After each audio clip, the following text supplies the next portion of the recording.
Hello mga kabisnes!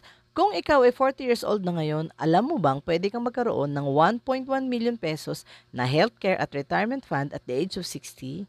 Ito ay sa pamamagitan ng ating Kaiser 3-in-1. Pwede kang magsimula sa K100 plan.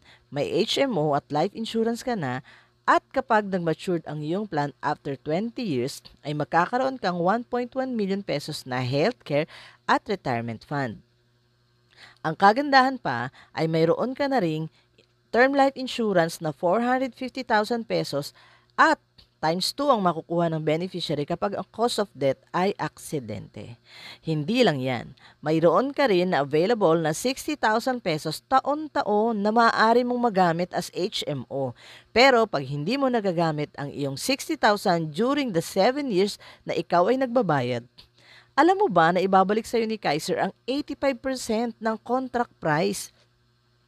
So, makukuha mo lahat yan kapag ang iyong plan ay nag-matured. On the 20th year, at ang Kaiser ay 7 years lang natin babayaran, 13 years ang waiting ng maturity, at on the 20th year, ay magkakaroon ka ng 1.1 million pesos na maaari mong kunin dahil pera mo na yun. Kaya kung ikaw ay 40 years old, pwede mong habulin na magkaroon ng 1.1 million pesos at the age of 60. So, i-message mo lang ako mga kabisnes at para mag-guide kita. Salamat mga kabisnes!